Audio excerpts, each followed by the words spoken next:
Crystal said, coming up to Cameron and looking with bright interest at Jeff Finch. She looped her arm through Cameron's and settled in close to him. "You're the realtor, right?" "That's me," Jeff said. Crystal's laugh tinkled as she extended her hand to shake Jeff's. "I've seen your pictures and signs all over." Jeff shook her hand. "Nice to meet you." "I'm so glad you could come to our party," Crystal said. "Sorry the place is so cramped. Cameron and I have talked about adding a couple of extra rooms." Crystal had talked about it, but Cameron didn't see the need. He was ready to move on from the renovation and not start up any new project for a while. It had already taken time enough from his work schedule. Jeff looked surprised at Crystal's comment. "I think the place is great as is. It's really beautiful." Cameron agreed. "It is great." Crystal wrinkled her nose. "Too small, though." Jeff opened his mouth, then shut it. He looked at Cameron, an eyebrow lifted. "What?" Cameron wanted to say, but his head hurt, and he didn't want to get into a tiff with Crystal at their engagement party. Besides, his parents had just arrived. "Well, congratulations again, you two," Jeff said. "I'll be out of town during your wedding, but if I don't see you before then, I hope you enjoy Vail. I hear it's beautiful in September." "Thanks, we will, and thanks for coming tonight," Cameron said. Jeff moved away, mixing into the crowd. Cameron's parents were making their way toward them, but were stalled by a mutual friend who greeted them. Cameron was impressed his father had come tonight. Cameron had told him this party wasn't a must-attend. It had been a last-minute thing Crystal had suddenly planned, so it was sweet of his parents to make the effort. "Honey?" Crystal said next to him. He looked down at her.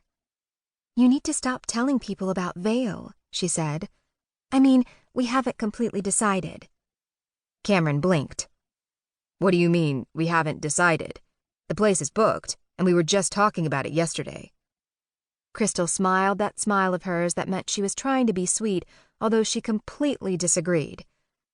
"Remember how I told you my friend Deanne went to Italy on her honeymoon last spring? She said it was absolutely amazing. They spent 10 days... "Crystal," Cameron cut her off. "You know I can't be gone for 10 days, especially in another time zone and across the ocean." "Cameron, this place looks beautiful," a woman's voice cut in. "I love what you've done with it." Cameron turned to see his mom. They shared the same brown eyes and dark brown hair. "Thanks, Mom," he said.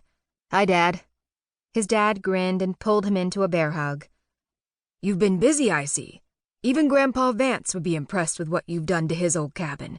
Good thing the quarterly numbers showed a profit, or we'd be having a serious discussion right now." Cameron pulled away from his dad and laughed.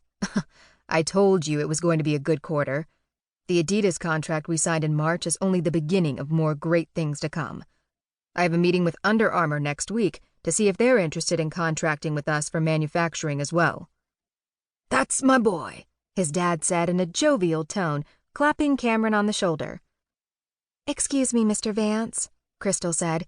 "I don't mean to be rude, but tonight Cameron promised not to talk about business. We're focusing on celebrating our engagement." Cameron vaguely remembered agreeing to something, but the silence that fell within their small circle was palpable.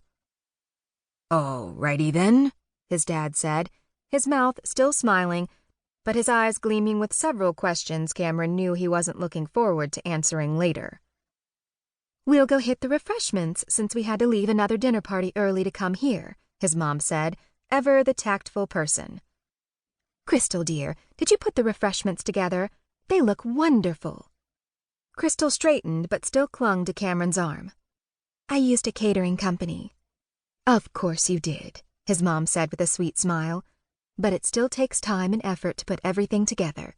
It all looks very nice." "Thank you, Mrs. Vance." Even though Crystal's tone was pleasant, Cameron felt her stiffen at his side. He didn't know why Crystal felt defensive around his mom. As far as he was concerned, his mom was a genuine and capable person. She sat on several boards of companies his dad owned under his parent company, Vance Enterprises. She also ran the charity division of VE and was always bringing people and opportunities together. As his parents moved away, Cameron suddenly felt stifled in this crowded room. He just wanted to go out onto the back deck and breathe in nature. He'd had several